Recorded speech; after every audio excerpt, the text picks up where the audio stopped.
Voter ঢোকানোতে Trinamool expert. 34 বছরের CPM, তারপরে এই 15 বছরের তৃণমূলের ইতিহাসে সিপিএমকে অলরেডি ক্রস করে 4 গুণে চলে গেছে ভুতুরে ভোটার নিয়ে। বাংলাদেশ থেকে রোহিঙ্গাদের নিয়ে এসে তাদেরকে জাল ভোটার আইডি কার্ড করে সেখান থেকে প্রত্যেকটা জায়গায় জায়গায়, লাস্ট লোকসভা ইলেকশন বলুন, বিধানসভা ইলেকশন বলুন, প্রত্যেকটা বুথে বুথে আপনারা দেখতে পাবেন সেখানে অন্তত একটা বুথে বুথে অন্তত মানে 500 থেকে 1000টা করে ভোট তাদের ভুতুরে ভোটার পাওয়া যায়। তো সুতরাং এইসব ট্রেনিংয়ে তৃণমূল এক্সপার্ট। এখন যেটা ওরা নিজেরা করে এখন সেটা বিজেপির ঘাড়ে দোষ দিচ্ছে, বিজেপিকে বলছে।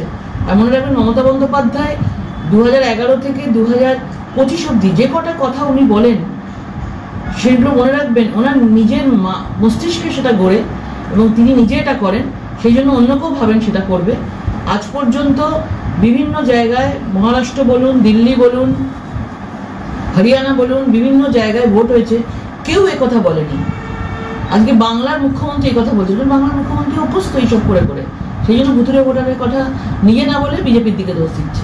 নেতাজি ইন্ডোরে প্রোগ্রামের পরে দেখা গেল ভবানীপুরে কিছু কাউন্সিলরকে নিয়ে ভুতুরে ভোটার নিয়ে বৈঠক করতে দেখা গেল। কিছু নয়, মানুষকে আগে থেকে যে ভুতুরে ভোটারের কথা বলছে, এরা নিজেরা আস্তে আস্তে করে বিভিন্ন জায়গা থেকে ভোটার খুঁজছে। এক একজন ভোটারের প্রায় 3-4টে করে ভোটার আইডি কার্ড, বিভিন্ন জায়গায় তারা ভোট দিয়ে বেড়ায়, এবং বিভিন্ন রকমের উদাহরণ আছে। অলরেডি কয়েক লক্ষ ভোটার আইডি কার্ড জাল বলে সেগুলোকে বাদ দেওয়া হয়েছে, এবং আরও কত কিছু আছে। নির্বাচন কমিশনকে বলবো, মমতা বন্দ্যোপাধ্যায় যেসব ভুতুরে ভোটার রয়েছে এতদিন ধরে তারা ভোট দিয়ে আসছে, সেগুলো যেন এবারে নির্বাচনের আগে সব যেন ঠিকঠাক করে মানে সেগুলোকে ঠিক করা হয়। কারণ পশ্চিমবাংলায় সবচেয়ে বেশি ভুতুরে ভোটার মমতা ব্যানার্জির আমলেই আছে। হাসপাতালে নাবালিকার শ্লীলতাহানির ঘটনা ঘটেছে, কিছুদিন আগে ডায়মন্ড হারবারও হয়।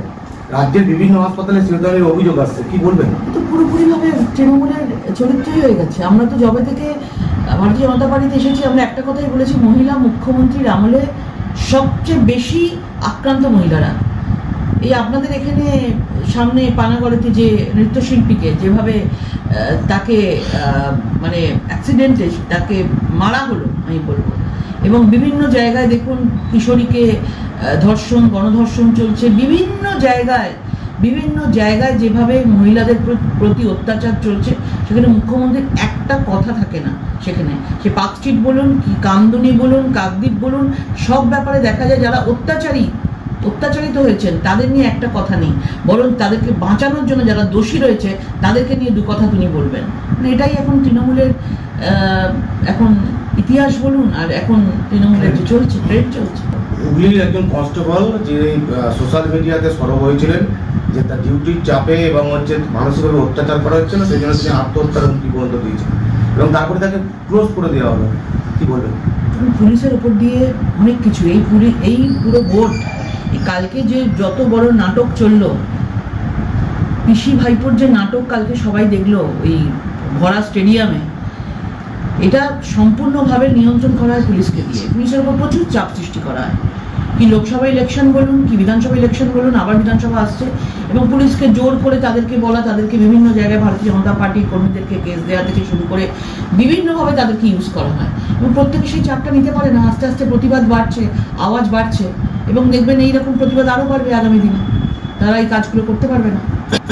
মমতা বন্দ্যোপাধ্যায় আবার অভিযোগ করলেন যে একই এপিক নম্বরে হরিয়ানা, গুজরাটের পাশাপাশি পশ্চিমবঙ্গতেও ভোট দেবেন, এবং তাদের এখানে ভোটার লিস্টে নাম নেই। এটা সম্ভব কোনো? ভুল কথা। উনি পুরো কালকে স্টেজে যে 1 ঘন্টা 2 ঘন্টা যে নাটক চলেছে, সেটা মানুষকে বিভ্রান্ত করার নাটক চলেছে, এবং যেভাবে ওনারা কথা বলেছেন, দুজনের কথার মধ্যে কোনো ঠিকঠিকানা ছিল না। প্রথম কথা, আইপ্যাক নিয়ে মমতা বন্দ্যোপাধ্যায় কয়েকদিন আগেকার কথা, আর আইপ্যাককে সঙ্গে নিয়ে কাজ করতে হবে, এই ধরনের পরিবর্তন কেন আসবে? এই ধরনের কি ধরনের, আজকে অভিষেক বন্দ্যোপাধ্যায় নিজে বলছেন আমি বিজেপিতে যাব না, এই কথাটা এলো কেন? উনি নিজেই বলছেন আমি বিজেপিতে, কে ওকে বিজেপিতে ডেকেছে, কে ওকে বিজেপিতে নেওয়ার কথা বলেছে, আর উনি কিভাবে ইচ্ছা প্রকাশ করেছেন? হঠাৎ করে নিজে এই ঠাকুর ঘরে কে আমি তো কলা খাইনি টাইপের মতন কথাবার্তা কালকে যথেষ্ট সন্দেহজনক এইসব কথাবার্তা, এবং বিভিন্নভাবে তার দলের লোকগুলোকে বিভ্রান্ত করার চেষ্টা করা হচ্ছে, এবং পরিষ্কারভাবে সেটা পুরোপুরি বোঝা গেছে এই দলটা আড়াআড়িভাবে ভেঙে গেছে।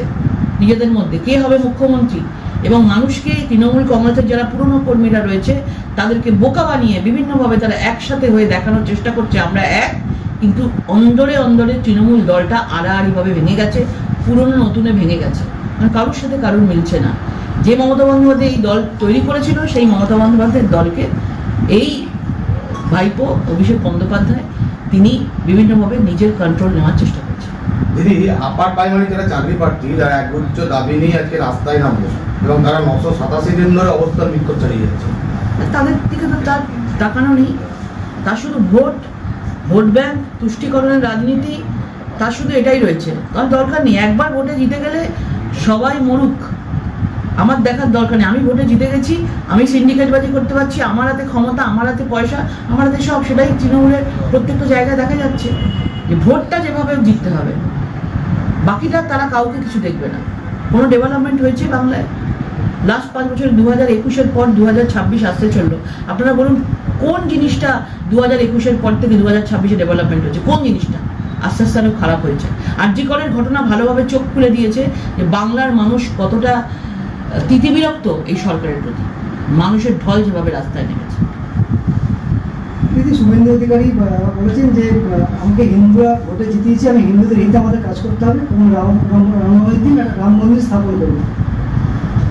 নিশ্চয়ই আজকে যেভাবে এই পশ্চিমবাংলায় যেভাবে বিশেষ করে এই তৃণমূল যেভাবে আলাদা করে তুষ্টিকরণের রাজনীতি করে যেভাবে হিন্দুদেরকে একদিকে করে দিয়েছে, যেমন মহাকুম্ভকে নিয়ে এত বড় একটা স্টেটমেন্ট কি করে দেয় একজন মুখ্যমন্ত্রী? তার ভাষা কি করে হয় যে মহাকুম্ভটা মৃত্যুকুম্ভ? ওই অন্যান্য জায়গায় তো অপোজিশন রয়েছে, তারা তো এই ধরনের কোনো কথা বলেননি।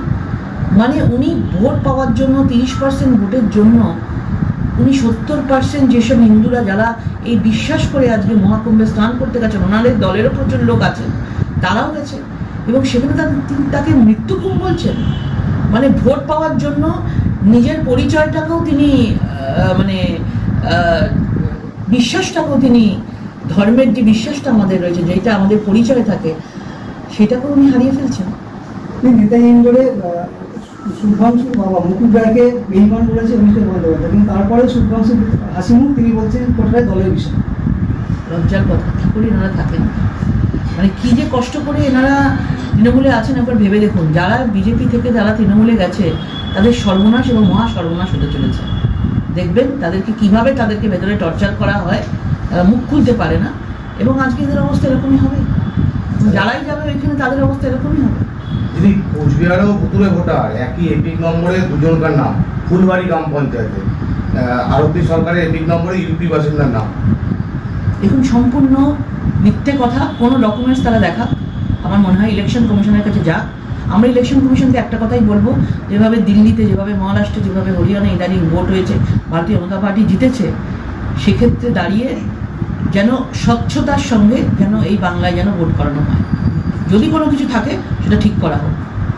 যদি অভিষেক ব্যানার্জি ইন্ডোর স্টেডিয়াম থেকে বলছেন তিনি বেইমান নয়, তাকে এই মুহূর্তে বেইমান কেন বলছেন? বেইমানির লক্ষণ, এটাই সবচেয়ে বেইমানির লক্ষণ। আমি বেইমান নই বলাটা কি জন্য, কত কোন জায়গায় মানে ঠেলায় পড়লে মানুষকে এই কথা বলতে হয় আমি বেইমান নই, তার মানে সেই সবচেয়ে বড় বেইমান। সেই জন্য তাকে নিজেকেই বলতে হচ্ছে এই বেইমান নই। আজকে মুকুল রায় শুভেন্দু অধিকারীর নামে উনি বলছেন আমি ধরতে পেরেছিলাম, বেইমানদের ধরতে পেরেছিলাম। আমার তো মনে হয় সবচেয়ে বড় বেইমান তৃণমূল ধরুক, যে একজন বেইমান রয়েছে, সে কালকে স্টেজে বড় বড় ভাষণ দিয়েছে। তিনি শুভেন্দু অধিকারী দাবি করছেন যে তিনি যখন তৃণমূল ছেড়ে বেরোয় তখন অভিষেক বন্দ্যোপাধ্যায় তার পা ধরেছিলেন এবং সৌগত রায়, প্রশান্ত কিশোর তার সাক্ষী ছিলেন।